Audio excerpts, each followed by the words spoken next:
you doing? Can I help you? Well, actually, we're looking for your mom. Is she around? My mom's sick. She's not here. Gosh, I love boats. Are you going on a trip? Yeah.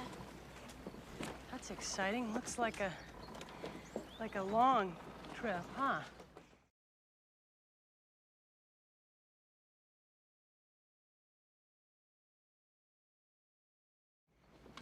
So, listen, do you know where you're going? She's going back to the house. Gentlemen, the President of the United States. Hello, everybody.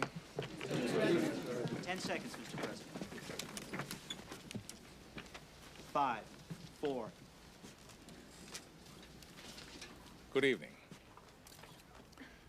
A few minutes ago, the United States ambassadors to every country in the world told the leaders of those nations what I am about to tell you.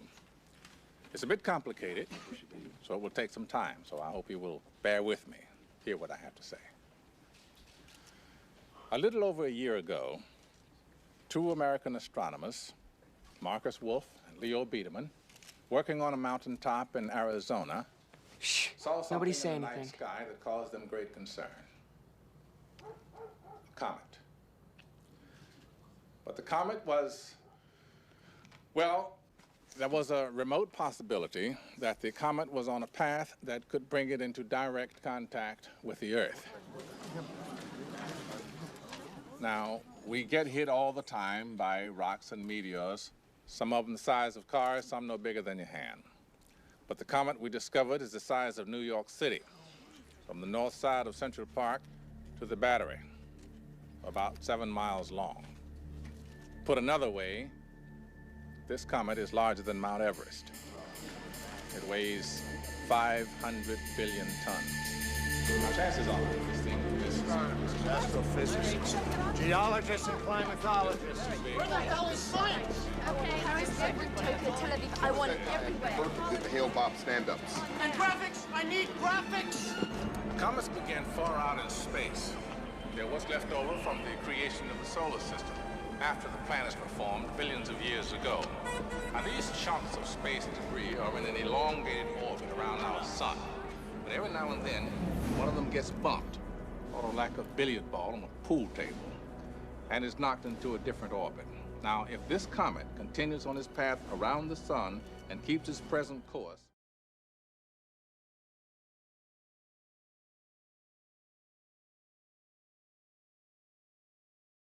sometime on August 16th, roughly a year from now, there's a chance that we might have impact.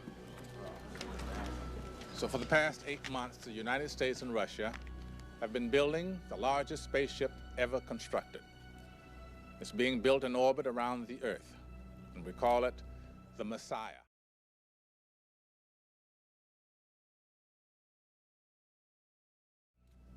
And right now, a team of American astronauts and one Russian are at Cape Canaveral in Florida. In 2 months, they will leave on the shuttle Atlantis to board the Messiah. Rocket, okay? A nuclear reactor in space? Yes. Isn't that dangerous? No. This is all Russian design, Russian science. The same people.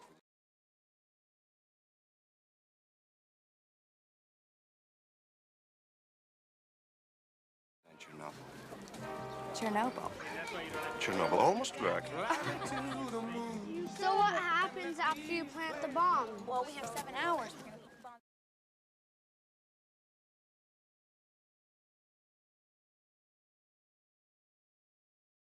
Inside the comet, I'm going to follow these two. I don't trust that combination. After 7 hours, the 14-hour rotational cycle of the comet, right, spins? We're gonna get married. God knows I want to marry you. But the day I get back, the last thing I'm gonna do is step inside of a church. I don't do church as well. Because there's only 7 hours of darkness, and then the sun starts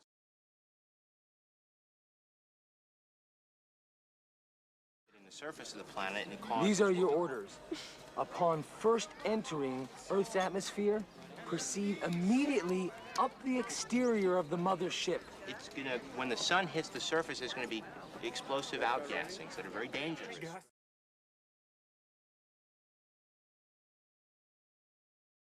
He's 7. Brittany. You boys were what, 4 and 6 when I went to the moon? Now, you saw me going to... 7 times, didn't you? Eh? I came back every time, didn't I? Yeah. Your mother and I used to play a game when she was still alive. Now, the game was, if there was a chance I might not be coming back.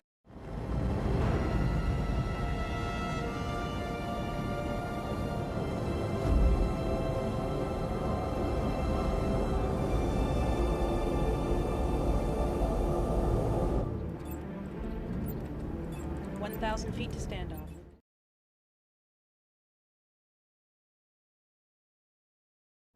R.3, 5X, 2Y. 500 feet, R.3, 3X, 1.5Y. Go for auto trajectory. We're there. Residuals are null. Disengage Orion. Orion disengaged. You're on the byproduct. Mr. President, 5, 4.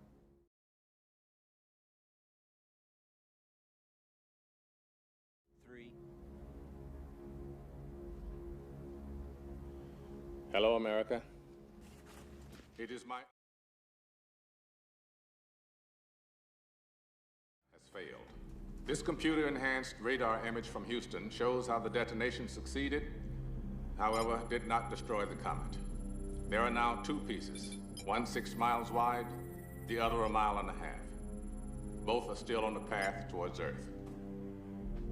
We've lost communication with the Messiah spacecraft, although we continue to. It is only prudent that we now take cautionary steps to ensure the continuation of our way of life, to guarantee that there will be enough of us left to rebuild a new world in the unlikely event that the comets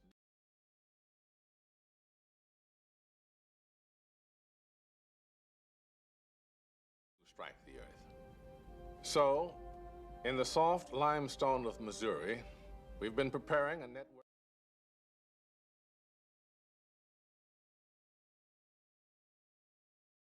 of immense caves, and they're almost finished.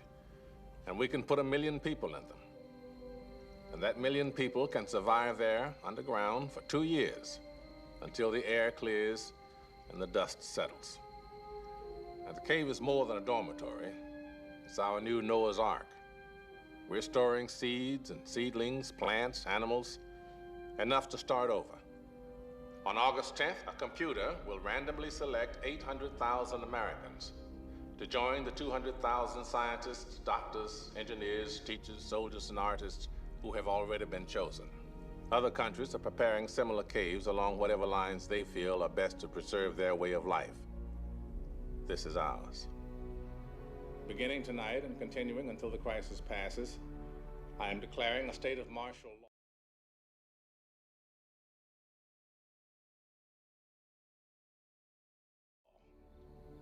The armed forces and the National Guard are working with local law enforcement. A national curfew begins at midnight tonight.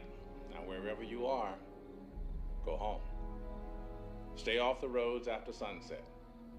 Crimes against persons or property will be dealt with swiftly and harshly.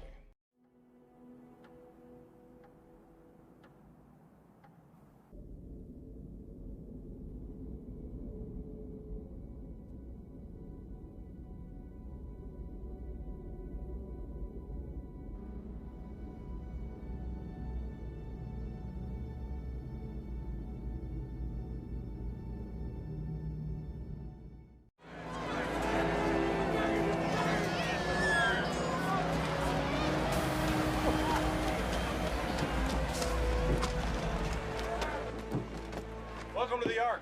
I'm section leader for Orange 254. Remember that. It's where you'll be calling home the next 2 years. So gather your things and follow me to the orientation gallery.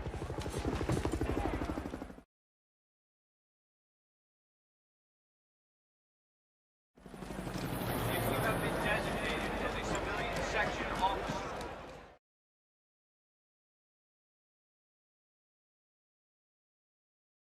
Section red, 116.